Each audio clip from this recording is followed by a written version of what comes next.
Começa aqui mais um Vozes Circulares, é o podcast que lhe explica tudo sobre economia circular. É uma iniciativa da Associação Smart Waste de Portugal, em colaboração com a Rádio Observador. E hoje vamos falar de servitização e economia de partilha.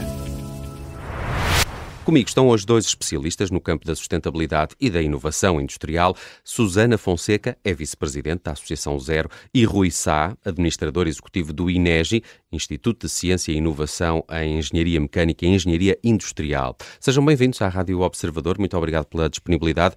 Susana, parece mais ou menos um conceito de que já todos ouvimos falar, a economia de partilha, mas parece-me que não é assim tanto com servitização. O que é isto de servitização? Bom, de facto é um conceito que era um pouco familiar para a maioria de nós, mas se pensarmos um bocadinho na palavra, conseguimos lá chegar, não é? É a ideia de, em vez de estarmos, digamos assim, a adquirir produtos, não é? Estamos a trabalhar mais numa lógica de serviços. Para dar aqui um exemplo que torna sempre mais fácil percebermos estes conceitos. Há hoje em dia várias situações em que um dos exemplos, por exemplo, é um aeroporto na Holanda, que em vez de ter uma empresa que lhe forneceu lâmpadas para serem instaladas, fornece o serviço de iluminação e, portanto, fica ele próprio responsável também por garantir a manutenção. O aeroporto aluga as luzes? Aluga a iluminação. Sim, Okay. De certa forma aluga aquele equipamento, não é? Mas Não adquire. Não adquire. E aqui uma das grandes vantagens é que nestas abordagens dos serviços há um grande interesse por parte de quem também presta este serviço, no caso de haver alguma materialidade associada, portanto algum produto associado, em garantir que são produtos duráveis, que cumprem a sua função durante muito tempo e que requerem baixa manutenção. Podemos usar aqui até um exemplo mais antigo ainda, que é de uma, eu não vou dizer marcas, mas portanto uma marca de fotocopiadoras, que desde sempre do seu conceito de funcionamento, do seu modelo de negócio, assentava na venda de impressões e não na venda dos próprios equipamentos de impressão. E, portanto, isso acaba por ter aqui benefícios ambientais ao permitir, e até eventualmente, espera-se também benefícios económicos, mas ao permitir de facto que na origem estes serviços que são prestados assentem em estruturas duráveis e confiáveis, não é? Que é um dos grandes desafios que nós temos atualmente é, de facto, não temos muitas vezes produtos que se estragam rapidamente, não é? E, portanto, um outro exemplo também para quem, se calhar, é mais comum para as pessoas é a questão de aquelas lavanderias comuns, não é? Ao fim e ao cabo, há sempre aqui, é o serviço de lavagem que a pessoa paga, mas nunca compra aquele equipamento. Rui, quais é que considera que são as grandes vantagens para as empresas e, claro, também para os consumidores que já adotaram um bocadinho estes dois conceitos da servitização ou da economia de partilha? E consegue dar-me alguns exemplos de empresas, negócios que tenham tido sucesso com essa abordagem? Bom dia e obrigado pelo convite. Eu tenho sempre a ideia que a economia da partilha parte muito do lado da procura e a servitização parte mais do lado da oferta. Ou seja, nós sentimos que os consumidores, e nomeadamente as camadas mais jovens, hoje não têm tanto o sentimento da posse relativamente a determinados objetos, têm mais o sentimento de poderem dispor desses objetos. Isso também se viu na mobilidade, por exatamente. exemplo, não é? Era exatamente um dos casos que eu queria referir. Na economia da partilha, por exemplo, temos os modos suaves de transportes. Hoje as grandes cidades têm as trotinetes, por exemplo, ou as bicicletas, em que a pessoa, em vez de ter a sua trotinete ou a sua bicicleta, tem um serviço que pode dispor na rua, através de uma aplicação informática, e utiliza esse objeto. Hoje, muita gente prefere não ter carro. Ou, como disse a Susana, as pessoas preferem não ter uma máquina de lavar ou de secar em casa e preferem ir a uma lavandaria. Quais são as vantagens para o consumidor? Em termos práticos, precisam de menos espaço para colocar este tipo de equipamentos, deixam de ter os aborrecimentos associados quer ao investimento inicial, quer depois às operações de manutenção, e estão a dispor de um serviço, ainda por cima que é um serviço partilhado por todos. A questão dos automóveis é um caso paradigmático, não é? Que é nós considerarmos, e quem tem automóvel sabe disso, ou seja, o automóvel está parado a maior parte do tempo. E, portanto, é um objeto que nós pagamos e que não está a ser usufruído. Se puder ser partilhado com outros, é uma vantagem do ponto de vista dos recursos porque há uma utilização do automóvel que é bastante mais extensa, e isso possibilita que tenhamos menor pegada ecológica e ao mesmo tempo que haja um custo menor, porque só gastamos quando utilizamos e não estamos a pagar algo que está imobilizado durante muito tempo. Há várias empresas que têm trabalhado nestas áreas, no caso das lavandarias, há várias marcas. No caso dos modos suaves de transporte, há também várias marcas que as pessoas conhecem que estão a ser utilizados. Ou, no caso da servitização, de facto, esse caso das fotocopiadoras é talvez o mais paradigmático, o inicial que houve relativamente a esta matéria. E hoje eu creio que ou seja, acho que nenhuma empresa deve ter a sua fotocopiadora, portanto tem a fotocopiadora instalada na empresa, mas pagam as fotocópias e não se preocupam com a manutenção dos equipamentos. Susana, no que toca à economia da partilha, surgiram de facto nos últimos anos várias ideias, várias plataformas que promovem a troca, o aluguer, a partilha de equipamentos e mesmo de serviços. Elas têm tido sucesso? Como é que é o modelo também económico de uma aplicação deste género? Bom, se eles tiveram muito sucesso do ponto de vista económico, é-me difícil avaliar, não é? Porque nunca estive nos bastidores deste tipo de plataformas. Mas de adesão de adesão, sim, mas também, por exemplo, dos consumidores, eu agora até na preparação que eu fiz para este programa, até andei à procura para ver se o que havia agora mais recente. E deparei-me com várias situações em que já houve e agora já não existem. Ou seja, muitas vezes também há alguma informalidade na própria... Depende. Ou seja, nós temos aqui muitos cenários, quando falamos desta economia da partilha... Temos cenários dentro das redes sociais, portanto, grupos de pessoas que se organizam nesse sentido. Exatamente. E não há mal nenhum com isso, é ótimo que existam toda essa diversidade, e às vezes uns têm troca financeira, outros não têm troca financeira, portanto, vários modelos podem coexistir e não há problema nenhum. Aqui, o que muitas vezes acontece é que não se consegue ganhar escala, não é? Ao fim e ao cabo, algumas dessas iniciativas resultam muito do voluntarismo, às vezes, de algumas pessoas, que depois é difícil manter ao longo do tempo, porque há sempre algum desgaste. Claro que há outros casos que não, sei lá, um dos exemplos agora também muito comuns é, por exemplo, nas ferramentas. Há muitas empresas, grandes empresas, retalhistas até, que já têm estes serviços de aluguer, não é? Também faz parte desta economia da partilha, porque às vezes quando olhamos para o conceito de economia da partilha parece uma coisa mais, como é que eu ia dizer, quase mais informal, mas de facto a economia da partilha tem lá dentro muitas coisas diferentes. Por exemplo, um dos meus favoritos das plataformas é o Banco do Tempo. Pronto, é talvez das iniciativas que eu acho que ilustram melhor a questão da economia da partilha no conceito mais humano. E esse não é? É aquele em que dispomos do nosso tempo. Exatamente. Num banco de horas, se quisermos, para prestar um serviço a alguém. Exatamente. Okay. E depois ficamos, digamos assim, também, ao prestarmos o serviço com crédito, e pode haver outras pessoas que nos prestam serviço. E parece-me ser muito interessante do ponto de vista de... Nunca participei, devo confessar, mas parece muito interessante.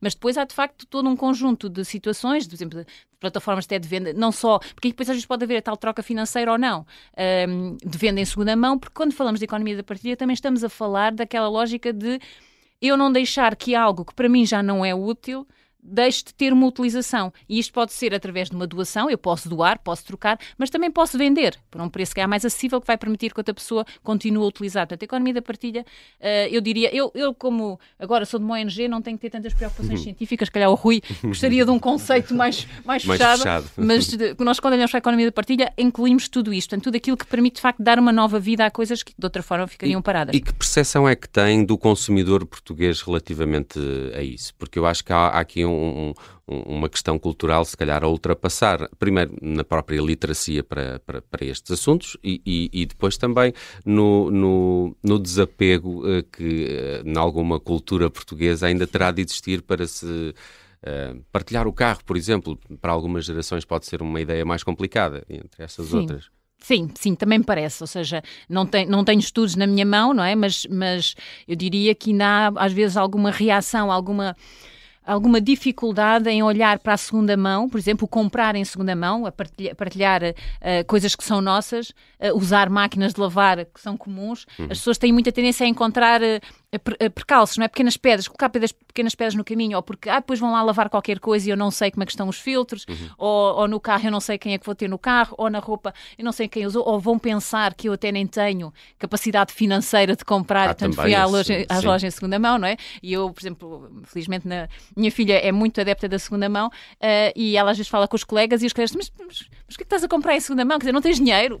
Ainda há muito, mesmo nos jovens ainda continua a haver algumas destas reações. Eu acho que é algo que se vai construindo e que quando há crises, portanto, há um crescimento deste conceito. Há uma maior apetência das pessoas pela segunda mão, não é? Pela doação, pela troca, pelo que for. Quando começamos a ter maior bem-estar económico, às vezes deixamos um bocadinho para trás estas... Mas eu diria que acho que podemos sentir que há sinais neste momento claros de que o caminho é este, como nós já vemos até grandes empresas a trabalhar nesta lógica, por exemplo, do aluguer, a questão da roupa em segunda mão também são áreas que têm crescido bastante, o car sharing, a mobilidade soft, portanto, são tudo modelos que vão começando a tornar-se mais comuns e isso também muda a nossa postura face a eles, não é? Portanto, porque não há grandes diferenças às vezes entre partilhar uma bicicleta ou partilhar um carro, há algumas, mas não muitas, e portanto é uma questão às vezes de irmos fazendo esse caminho e todas estas experiências acabam por contribuir e ajudar a construir esta nova imagem de uma nova sociedade mais partilhada.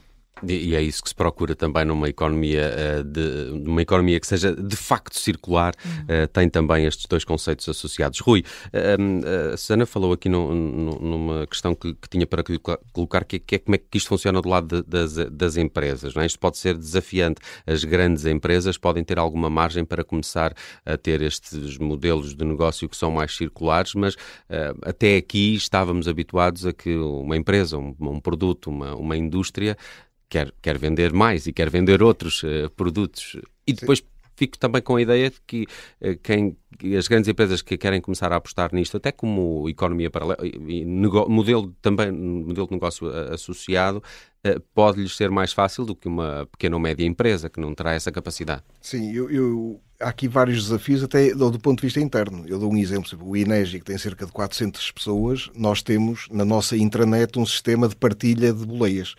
Porque com 400 pessoas divididas por várias unidades de negócio, às vezes não sabem que vêm, por exemplo, de Guimarães para o Porto, várias pessoas utilizando vários meios de transporte e têm dentro da internet a possibilidade de saber outros colegas que também vêm de Guimarães e, por exemplo, passarem a partilhar boleias. Portanto, mesmo do ponto de vista interno, isto lança novos desafios porque esta mudança de cultura que as pessoas vão tendo necessitam deste tipo de situações e hoje, de facto, as pessoas trabalham num raio muito, muito grande, ou seja, não é como era habitual, a empresa só empregava pessoas que morassem relativamente próximas, portanto, são pessoas a 50, 60, 70 quilómetros e que antes até se construía um bairro junto... Exatamente, junto das empresas para facilitar, digamos, a intervenção das pessoas. Do ponto de vista externo, eu acho que os grandes desafios, há um desafio que é a mudança de cultura, ou seja, uma empresa que é uma fabricante de produtos e passa a ser uma empresa prestadora de serviços, isto é uma mudança cultural muito, muito grande. Deixa de haver o foco no produto, passa a haver o foco na resposta àquilo que é um serviço que cobre o conjunto de necessidades dos clientes. E isso, as mudanças culturais são sempre as mais difíceis dentro das organizações e é necessário implementar essa situação. Traz muitas vantagens, que é do ponto de vista da fidelização do cliente, ou seja, uma coisa é eu vender o produto e corto a relação, digamos assim, com o cliente, mal acaba a garantia, o cliente está entregue o produto e nós não temos mais nada a ver com ele. Outra coisa é eu vendi um produto e tenho um serviço associado que vai perdurar no tempo e que me vai dar um conjunto muito significativo de informações sobre aquilo que é os hábitos dos clientes e procurar, com base nesses hábitos, ir adaptando o serviço e muitas vezes ir crescendo ao longo da cadeia de valor desse serviço para cada vez satisfazer mais necessidades. Portanto, eu creio que aqui, quer as grandes empresas, quer as pequenas empresas, têm capacidade de fazer esta adaptação. Normalmente as pequenas empresas têm mais flexibilidade de mudança cultural do que as grandes empresas, que têm uma inércia que é bastante maior, mas também é verdade que as grandes empresas normalmente também têm meios financeiros associados. Exato. Que permitem fazer o investimento e eventualmente fazer esta migração de uma forma mais rápida do ponto de vista económico. A tecnologia pode ser aqui um aliado, não é? Sim. Até não tem-se falado tanto de inteligência artificial, já falamos aqui no Vozes Circulares de digitalização, são tudo aliados que podem promover estes modelos mais circulares? Sim, e eu acho que, além de poderem promover, estiveram na base desta mudança. Ou seja, eu dou um exemplo. Não existiriam... Eu, com a minha idade, eu fiz milhares de quilómetros à boleia, mas eu, quando fazia a boleia, ia para a estrada e estendia o polegar, e quem parasse levava. Nunca me passava pela cabeça andar a pôr cartazes na rua a dizer se alguém vai para Lisboa amanhã e se me pode levar. Hoje é evidente que estas plataformas digitais facilitaram muito toda esta partilha e, portanto, essa tecnologia da digitalização das tecnologias de informação foram, diria eu, até uma alavanca para estes negócios da economia de partilha e mesmo nas áreas da servitização.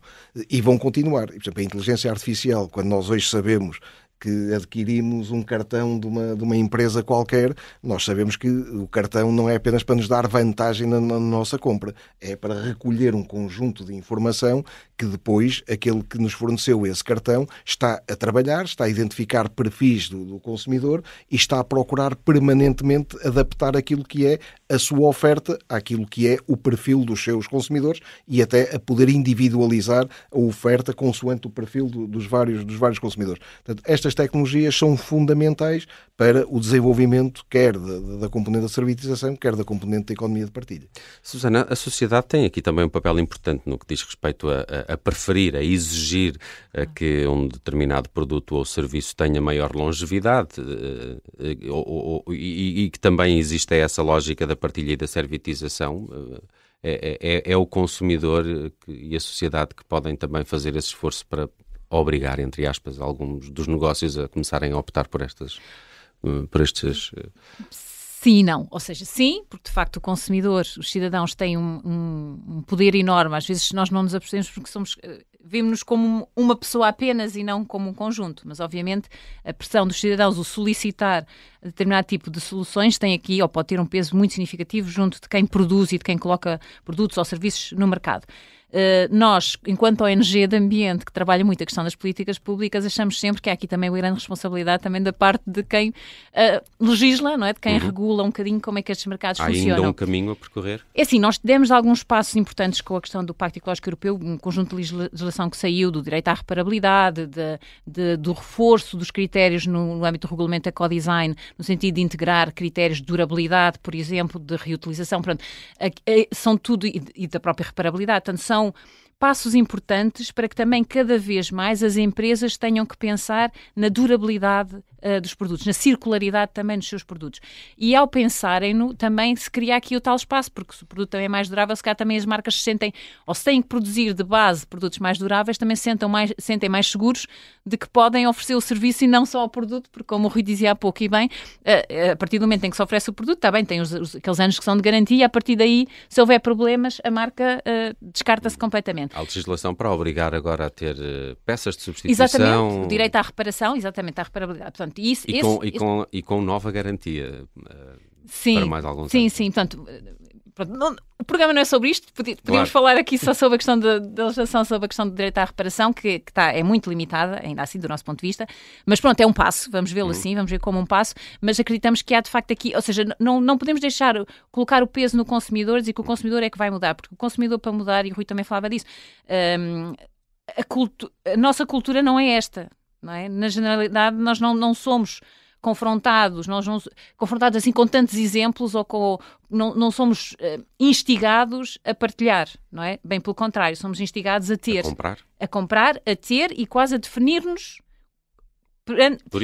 exatamente por aquilo que nós compramos. E, portanto, isso é extremamente perigoso em termos de mensagem, é de ser errado e ter vários problemas associados. Tem também este problema ambiental das pessoas, de facto, terem ainda muito esta noção da posse. Portanto, nós não podemos dizer agora são os consumidores que têm que mudar, até porque vivemos todos na mesma sociedade, os decisores políticos, os decisores empresariais, nós vivemos todos no mesmo caldo, não é? E, portanto, tem que se mudar a diferentes níveis para que se consiga construir uma sociedade diferente. Há alguma urgência, né? Enquanto a ONG não podia deixar de dizer isto, há alguma urgência e, portanto, deveríamos fazer esta transição com muito maior rapidez do que estamos a fazer, infelizmente. Rui, estamos quase a terminar e ia-lhe perguntar se há aqui tendências que podemos esperar para os próximos anos nesta área de inovações. A servitização, a economia de partilha podem vir a substituir completamente esse modelo tradicional de compra e de posse?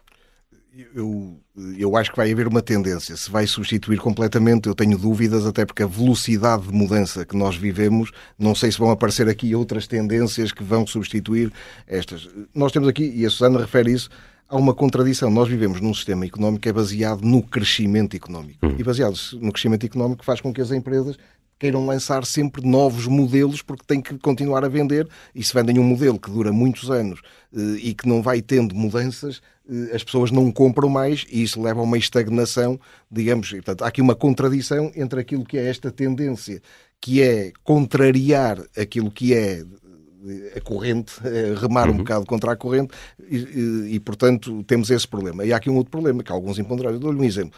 O Covid-19 diminuiu os anseios de partilha. As pessoas passaram a ter receio de partilhar, não partilhavam mesmo locais de trabalho, tinham medo de partilhar o transporte público, etc. Mas aumentou a servitização, porque as pessoas, sabendo que estão em casa, as empresas queriam vender, começaram as refeições, o restaurante a dizer, nós levamos a casa. Para quê? Porque senão sabiam que as pessoas não iam ao restaurante e tiveram que aumentar a servitização, ofereciam a refeição e também o serviço. Portanto, eu acho que nós vivemos num mundo de mudanças muito, muito permanentes e, portanto, será difícil dizer que esta tendência vai substituir a outra. A ordem nova vai substituir a ordem velha. Mas há uma tendência que eu acho que é positiva e que vai continuar.